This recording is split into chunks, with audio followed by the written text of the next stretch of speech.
Super star Mahesh Babu yes Rajamouli combination పై అంచనాలు ఏ స్థాయిలో ఉన్నాయో ప్రత్యేకంగా చెప్పనవసరం లేదు.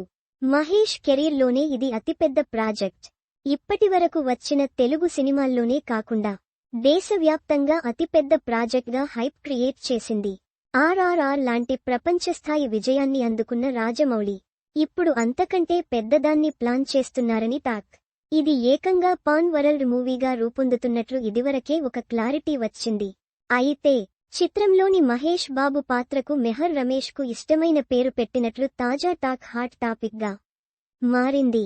ఇప్పటికే SSMB 29 గురించి అఫీషియల్ అప్డేట్స్ తక్కువగా ఉన్నప్పటికీ లీకులు మాత్రం కంటిన్యూగా వస్తూనే ఉన్నాయి. ఇటీవల hero character details, villain role, Priyanka Chopra heroine అనేది ఒక్కొక్కటిగా బయటికి వచ్చాయి. తాజాగా సినిమాలో మహేష్ పాత్రను రుద్ర అనే పేరుతో డిజైన్ చేశారని టాలీవుడ్ వర్గాల్లో టాక్. ఈ లీక్స్ నిజమా ఫేకా అనే విషయానికి ఇప్పుడే చెప్పలేం. కానీ రాజమౌళి సినిమాలకు మామూలుగా క్యారెక్టర్ పేర్లు ఉండవు. పేరు వెనక బలమైన కథనం ఉంటుందని గత చిత్రాలు చూస్తే అర్థమవుతుంది. ఇందులో మహేష్ బాబు ఓ అడ్వెంచరస్ రోల్ చేయబోతున్నారని తెలుస్తోంది. చారిత్రకంగా ఎంతో ప్రాముఖ్యత ఉన్న ప్రదేశాల్లో షూటింగ్ జరపాలని చూస్తున్నారట.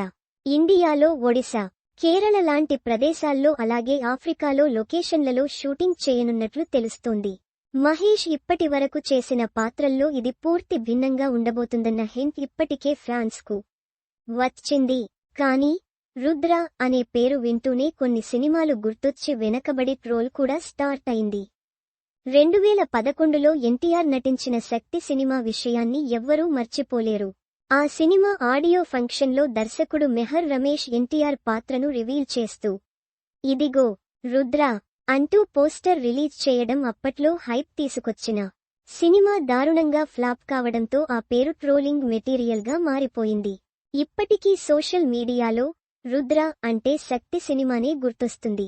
ఇప్పుడు రాజమౌళి అదే పేరును మహేష్ పాత్రకు ఉపయోగించాడనే వార్త వైరల్ అవుతుండటంతో ఈ అంశంపై పెద్ద చర్చ మొదలైంది. కానీ రాజమౌళి ఏం చేసినా దాని వెనుక ఒక బలమైన లాజిక్, కథనం ఉంటుంది. ఆర్ఆర్ఆర్లో భీమ్, రామ్ పాత్రల పేర్లు ఎలా క్యారెక్టర్లను ఎలివేట్ చేశాయో మనం చూసాం. అదే విధంగా మహేష్ పాత్రలో ఏదో ఒక బ్యాక్ స్టోరీ ఉండొచ్చని అనుకోవాలి. ఏదైనా మైథలాజికల్ కాన్సెప్ట్ లేదా ఒక సింబాలిక్ మెసేజ్ ఈ పేరుకు ఉండొచ్చని ఇండస్ట్రీ వర్గాల్లో టాక్ ఉంది. మహేష్ కెరీర్లో ఇది పూర్తిగా కొత్త పంథాలో ఉండే పాత్ర అవుతుందని చెప్పడం గమనార్హం. SSMB 29 బడ్జెట్ పరంగా ఎక్కడా రాజీ పడట్లేదు. ఈ సినిమాకు దాదాపు 1000 కోట్ల పైగా ఖర్చు అవుతుందని ఇప్పటికే వార్తలు వచ్చాయి.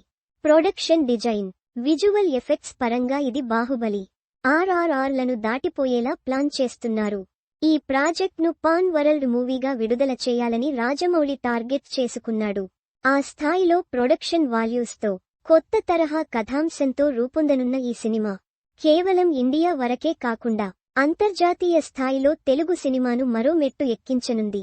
అయితే రుద్ర అనే పేరుకు ఫ్యాన్స్ ఎలా రియాక్ట్ అవుతారో చూడాలి.